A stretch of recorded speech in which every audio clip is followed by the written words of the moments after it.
la chaîne de Positive ASMR. Je t'invite à mettre tes écouteurs.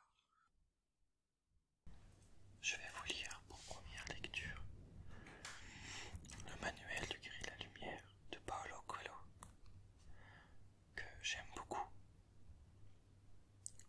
Je le lis de temps en temps, quelques extraits. Bien sûr, ce sera divisé en plusieurs parties, des petites parties. Enfin, à vous de me dire ce que vous préférez. Et si vous-même vous l'aimez, il est assez connu. J'adore sa couverture.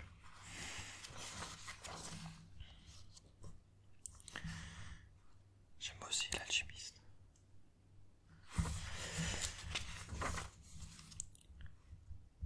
Le disciple n'est pas au-dessus de son maître, mais tout disciple bien formé sera comme son maître. Prologue.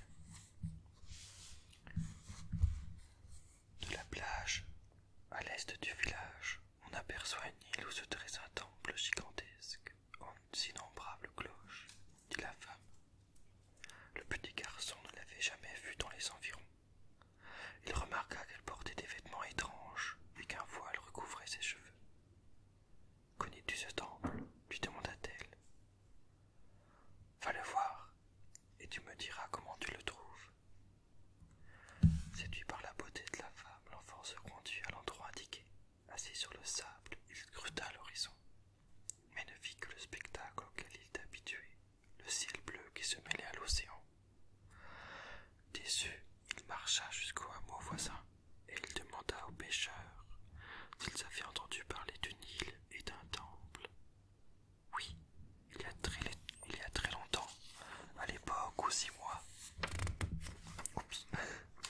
À l'époque où mes arrière-grands-parents habitaient par là, répondit un vieux pêcheur.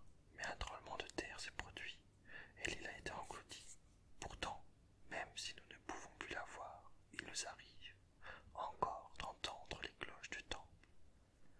Lorsque le balancement des vagues dans les profondeurs marines les fait sonner, l'enfant retourna sur la plage et il tendit l'oreille. Il attendit ainsi tout l'après-midi, mais il ne perçut que le bruit des vagues et le cri des mouettes. Quand ce fut la nuit, ses parents vinrent le chercher, mais le lendemain matin, il retourna sur la plage. L'image de la femme le hantait, et il lui semblait impensable qu'une personne aussi belle pût raconter des mensonges. Si un jour elle revenait, il pourrait lui dire qu'il n'avait pas vu l'île, mais qu'il avait entendu les cloches du temple que le mouvement des vagues faisait teinter.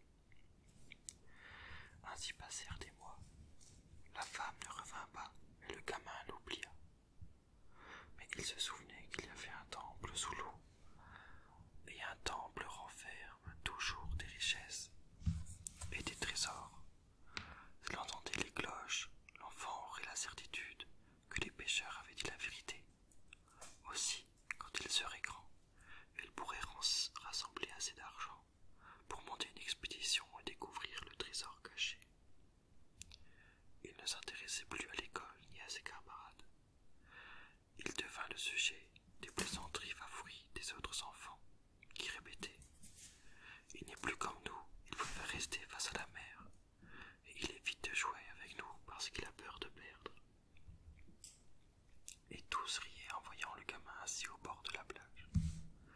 Bien qu'il ne réussit toujours pas à entendre les vieilles cloches du temple, l'enfant, chaque matin, allait apprendre quelque chose de différent.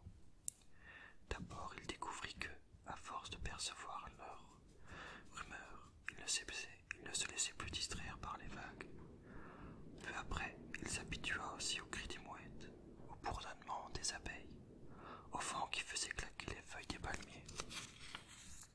6 mois après sa première rencontre avec la femme, le petit garçon est capable de ne plus se laisser distraire par aucun bruit, mais il n'entendait pas pour autant les cloches du temple englouti.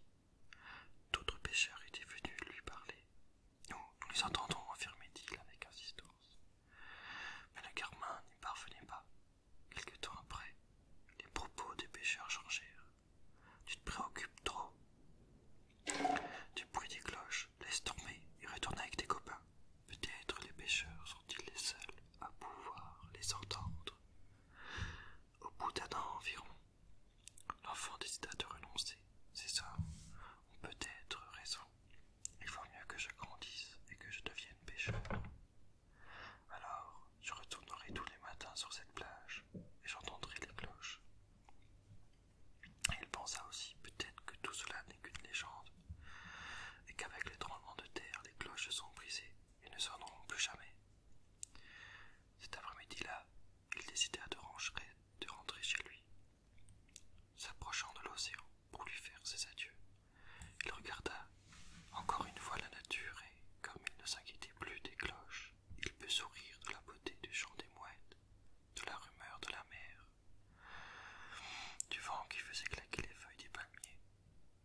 à sa surprise lorsqu'il aperçut assise sur la sable la femme qui lui avait parlé de l'île et de son temple.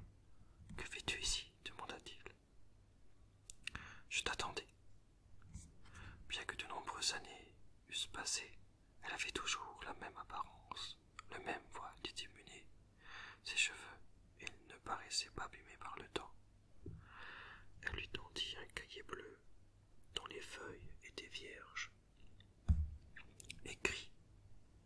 Un guerrier de la lumière prête attention au regard d'un enfant, parce que les enfants savent voir le monde sans amertume.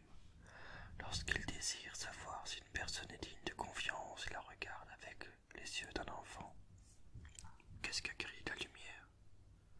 Tu le sais, répondit-elle en souriant. C'est celui qui est capable de comprendre le miracle de la vie, de lutter jusqu'au bout pour ce qu'il croit, et alors d'entendre les cloches que la mer fait retentir dans ses profondeurs. Jamais il n'avait jugé qu'il était un guerrier de la lumière. La femme parut deviner ses pensées. Tout le monde en est capable, et personne ne se juge un guerrier de la lumière, bien que tout le monde puisse l'être. Il regarda les pages du cahier. La femme sourit de nouveau. Écrit, répéta-t-elle. Manuel, le guerrier de la lumière.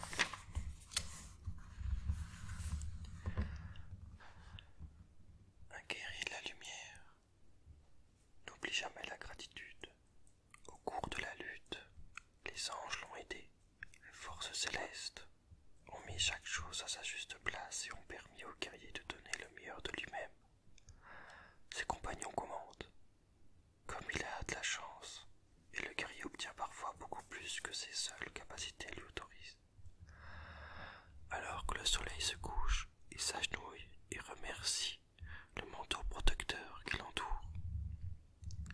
Mais sa gratitude ne se limite pas au monde spirituel. Il n'oublie jamais les amis, parce que leur sang s'est mêlé au sien sur le champ de bataille. Un guerrier n'a nul besoin qu'on lui rappelle l'aide que l'on lui a prodiguée, que lui ont prodigué les autres. Il se souvient tout seul et partage avec eux la récompense.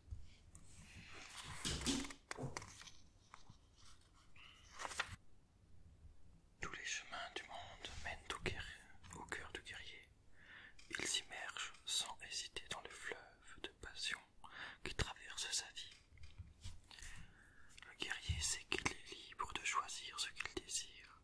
Ses décisions sont prises avec courage, désintéressement et parfois avec une certaine chose de folie.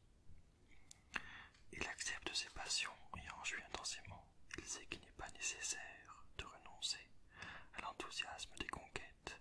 Elles font partie de la vie et réjouissent tous ceux qui y prennent part.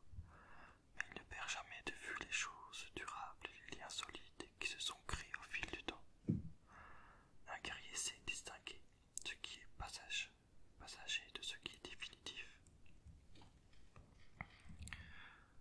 Un guerrier de la lumière ne compte pas seulement sur ses propres forces, il se sert aussi de l'énergie de son adversaire.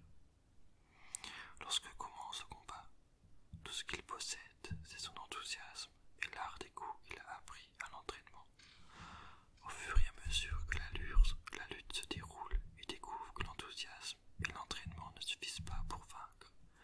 L'expérience est nécessaire. Alors, il ouvre son cœur à l'univers et demande à Dieu de se l'inspirer, afin que chaque coup de l'ennemi soit aussi, pour lui, une leçon de défense. Ses compagnons commentent.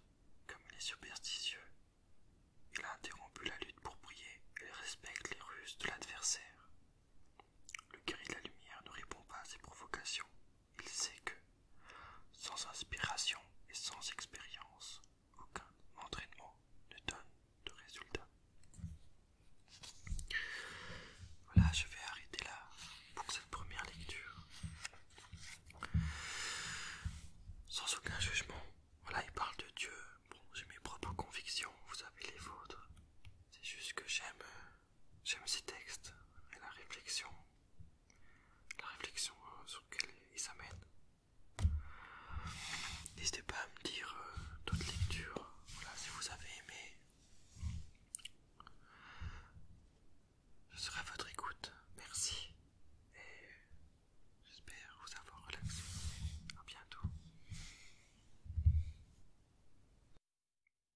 J'espère que cette vidéo t'a relaxé et apaisé.